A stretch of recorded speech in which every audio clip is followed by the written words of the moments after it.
It's Mikey. Yeah, it's Mikey or Makulu. Whatever floats your boat. Okay. Alright, introduce yourself, madame. Okay, how do I look first? It's the name of the leader that's inside of me, because Makulu is the name of a lion. You look delicious. Let me lick you like a lollipop.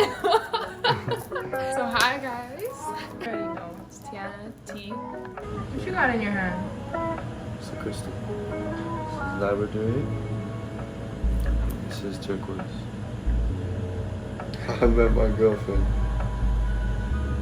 I met my girlfriend at work.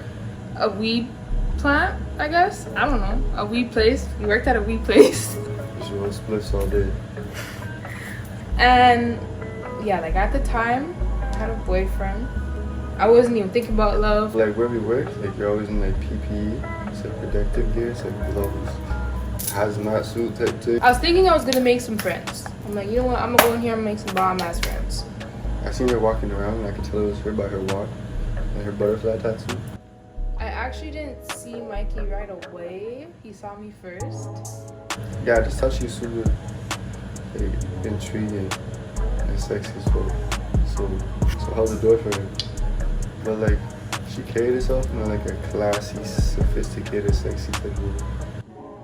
The first interaction that we had was him holding the door for me. I held the door for her and I said, "You have beautiful eyes." She's got beautiful eyes. So I walked out the door and he said, "You have beautiful eyes." I just knew I had to say something, so that was my opportunity to say something. Surprises me, like, who's this guy? My eyes look good. I know my eyes look good. So I kind of like stopped for a second. I looked up because sexy man is so tall. I was like, thank you. But it was really like, what? I was intrigued by like, just like her energy and her vibe. The way she like, just like carried herself. She was like, almost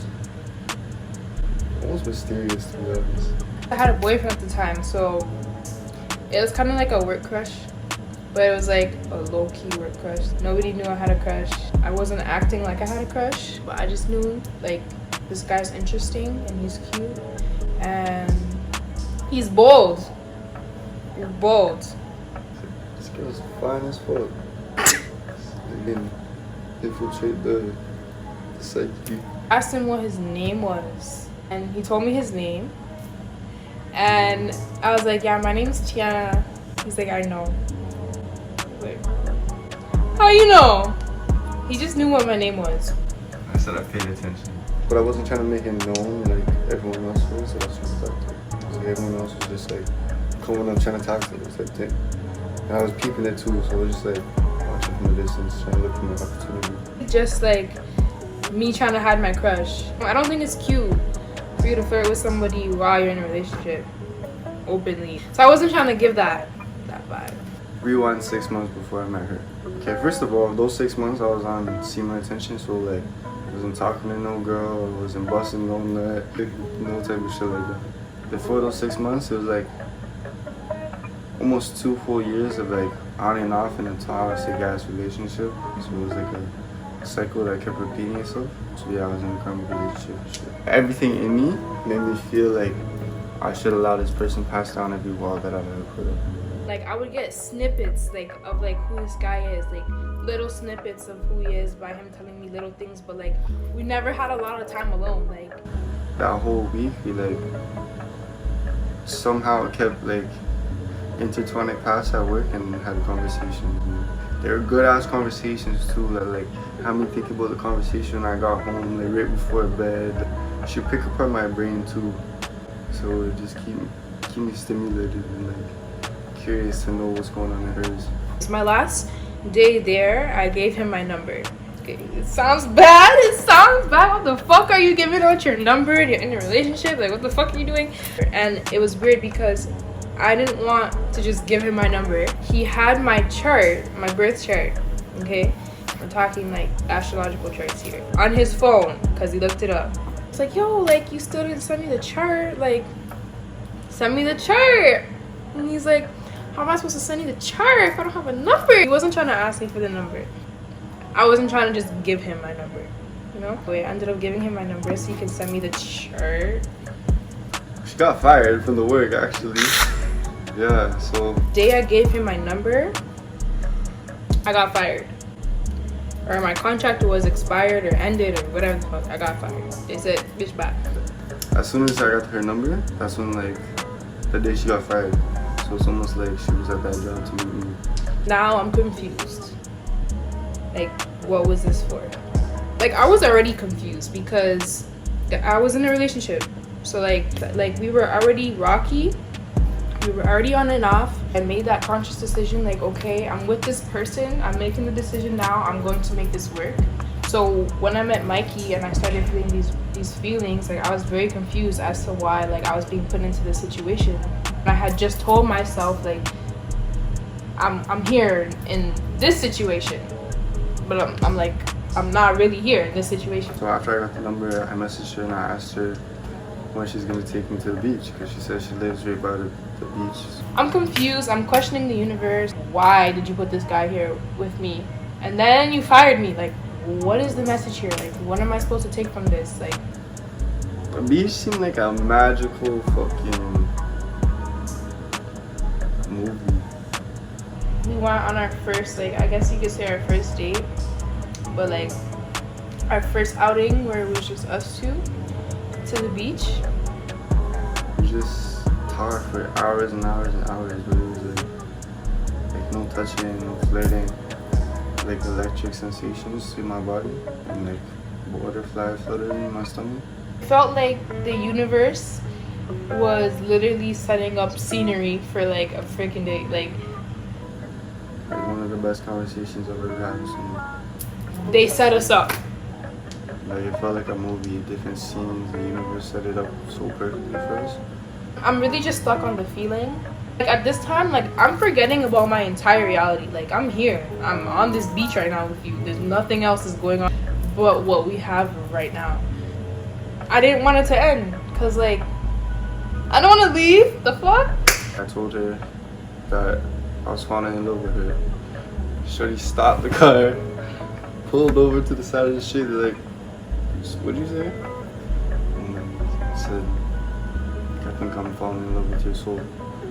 And then I told her, like, I knew she had a man and everything, but I'm not gonna do anything outside of the boundaries of a friendship if you have a man.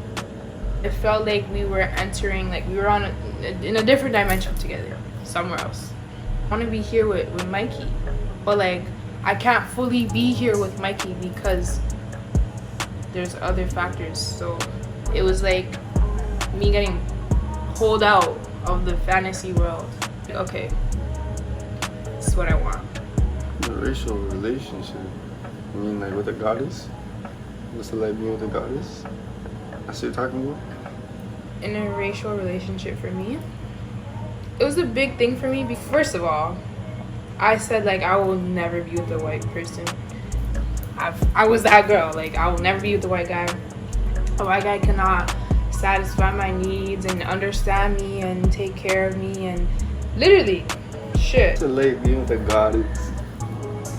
Honestly, I feel like I see so much more of the world and I understand it way much more, like culture-wise, even like day-to-day life. I appreciate that a lot because it's a whole different perspective to live. Most times, if you're coming from a black home, it's gonna instill you to come home with a black king, you know, have beautiful black babies. I don't know if it's because she's a goddess or because of her herself. She's a lot more dominant than like anyone I've ever been with. She's got big energy. She's still my little baby, but she's got big energy. At first I'm like, okay, am I betraying my people here? Deadass, like I'm thinking like I was also one of those people who would see a black man walking with a white girl and be like, this shit, literally. It's fun, it's a challenge. Like she stands strong and she's got the intelligence to back up why she stands so strong. The reason it works, I feel like, is because of the like strong urge to want to grow, like with anything. It's really the universe just testing us to see if we really wanted it, if we really felt it. It kind of like make it seem like in a way because I'm white I wouldn't be able to handle a goddess, okay, black woman. Other people's perspectives on the outside, yeah. Let's say, you know, just add in their 2 cents. But whether it's moving too fast or... Everybody had something to say when it came to like how we should be doing stuff or what we shouldn't be doing or how fast we were moving. We did move really, really fast. So like, they were right. Because I don't feel time when I'm with this person. I'm not really comprehending what people are saying when they're saying this. I'm moving too fast on their time, you know? So like, I don't feel what they're feeling. After our first conversation, I walked to the hall with my friend at work. I was like, yeah, she's gonna fall in love with me. She just doesn't know it yet. You really have to trust yourself. Only you would know what's best for you. Yeah. That's it.